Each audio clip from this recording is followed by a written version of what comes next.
అందుకే ఇందాక మీకు ఒక మాట నేను సెలవిచ్చాను, ఏంటంటే వాక్యము మన హృదయంలో ఉంటే ఏ పరిస్థితిలో ఎలాగ నడవాలో ఆ వాక్యమే మనకి బోధించింది. కాబట్టి నీ ఎదుట నేను పాపము చేయకుండా ఉండాలంటే, ఉంటున్నానంటే నా హృదయంలో ఏముందంట? వాక్యము. ఎలాగున్నది? సమృద్ధిగా ఉంది. దేవునికి స్తోత్రం. నా హృదయంలో వాక్యము సమృద్ధిగా ఉంది, కావున నేను పాపము చేయట్లేదు. ఎందుకంటే ఆ వాక్యము నన్ను హెచ్చరిస్తుంది, ఆ వాక్యము నన్ను గద్దిస్తుంది.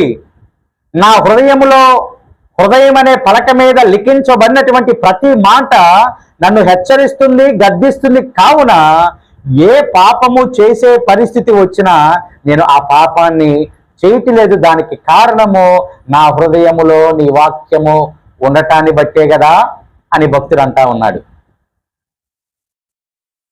వాక్యము మనని పాపానికి దూరంగా చేసేసింది. ఆ వాక్యం ఏం చేసిందంటే ప్రభువునకు మనందరినీ కూడా దగ్గరగా చేసింది. ప్రభువునకు దగ్గర అయ్యాం, పాపానికి ఏమయ్యాం? దూరం అయ్యాం. ప్రభువునకు దగ్గరగా ఆ వాక్యమే చేసింది, ఆ వాక్యమే పాపానికి దూరంగా చేసింది.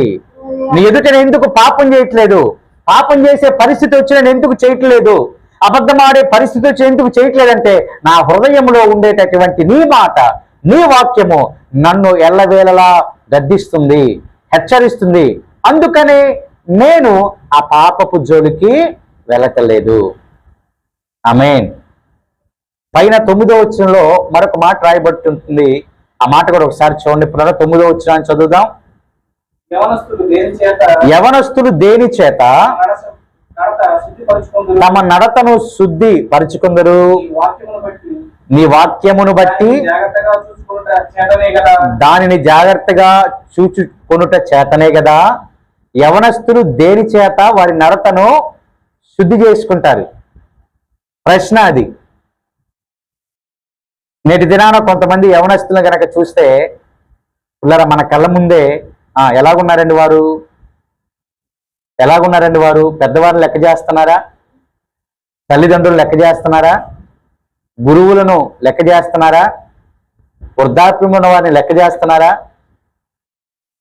కానీ ఎలాగుంటున్నారు? యవ్వన ప్రాయంలోనికి వచ్చినటువంటి వెంటనే వారి ప్రవర్తన అంతా ఏమైపోతుందంట? మారిపోతా ఉంది.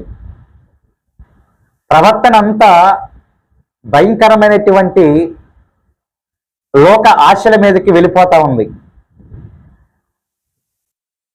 చాలా బాధేస్తా ఉంటుంది వాళ్ళ